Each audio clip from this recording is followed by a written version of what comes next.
السلام علیکم ورحمۃ اللہ وبرکاتہ۔ کیسے ہیں آپ سب؟ امید کرتی ہوں بالکل ٹھیک ہوں گے، بالکل خیریت سے ہوں گے۔ اللہ پاک آپ کو ہمیشہ اسی طرح ہنستا رکھے، مسکراتا رکھے۔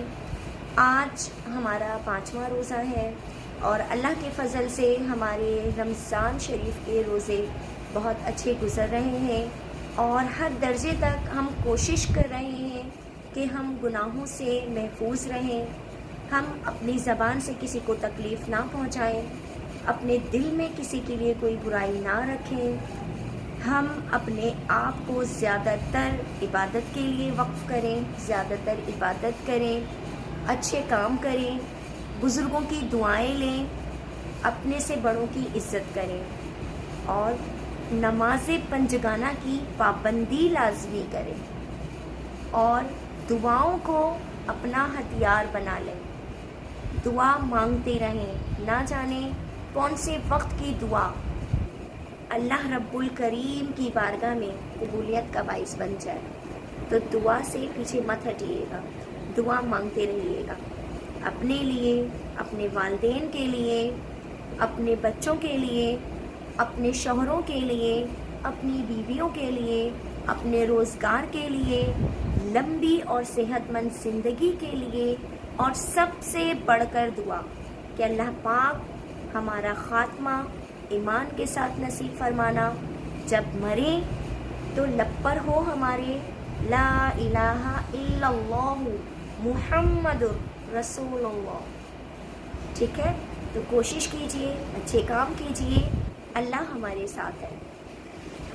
اچھا جی، میرا آج کا جو چھوٹا سا بیان ہے وہ ہے قیامت کے امتحان کے بارے میں۔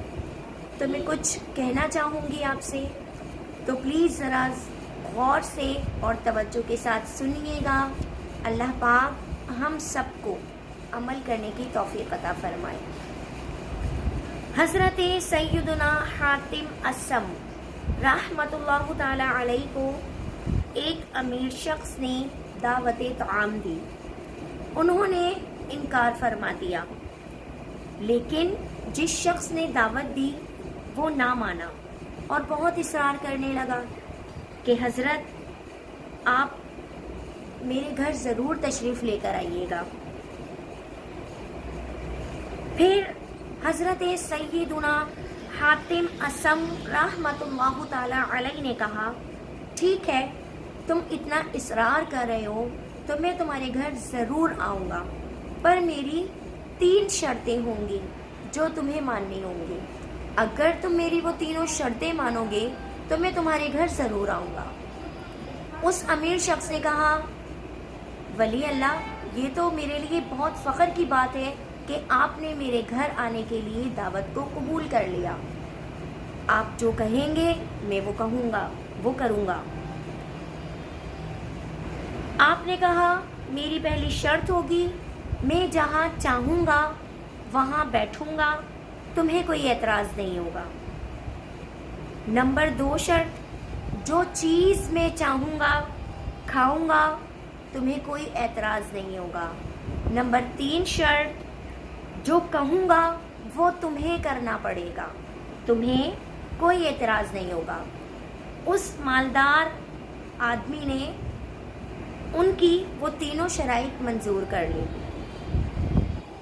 اب جب لوگوں کو پتہ چلا کہ اس دعوت میں کوئی ولی اللہ آئیں گے تو سب بہت ایکسائٹمنٹ تھی وہاں پہ لوگوں کے اندر کہ کسی ولی اللہ سے ہمارا سامنا ہوگا، ہم دیکھیں گے کہ اللہ کے ولیوں کی کیا شان ہوتی ہے۔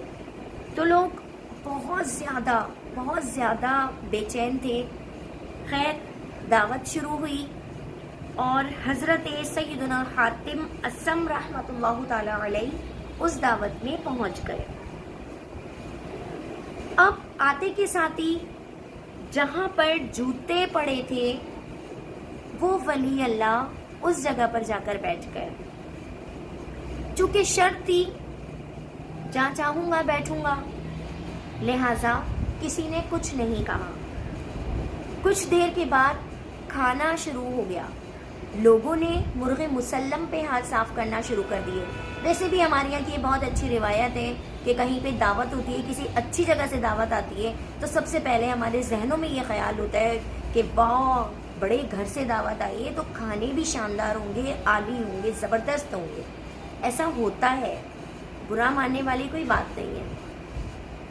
تو لوگوں نے مرغ مسلم پہ ہاتھ صاف کیے، لیکن ولی اللہ نے اپنی جھولی میں ہاتھ ڈال کر سوکھی روٹی کے ٹکڑے نکالے اور ان کو تناول کرنا شروع کر دیا، کیونکہ شرط تھی جو چاہوں گا کھاؤں گا، کوئی کچھ نہیں کہے گا. اس لیے کسی نے بھی کچھ نہیں کہا.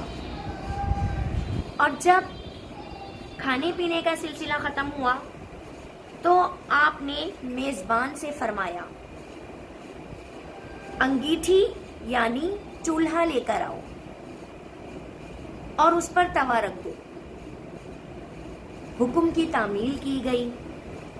جب آگ کی تپش سے توا سرخ انگارہ ہو گیا تو آپ رحمت اللہ تعالی علیہ ننگے پاؤں اس پر کھڑے ہو گئے.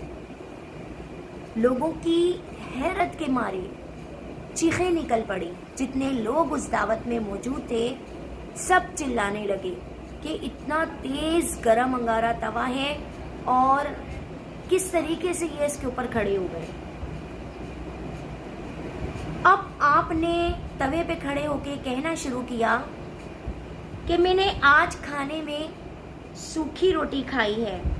یہ کہہ کے توے سے نیچے اتر آئے اور حاضرین سے فرمایا اب آپ حضرات اس توے پہ باری باری جا کے کھڑے ہوں اور حساب دیجئے.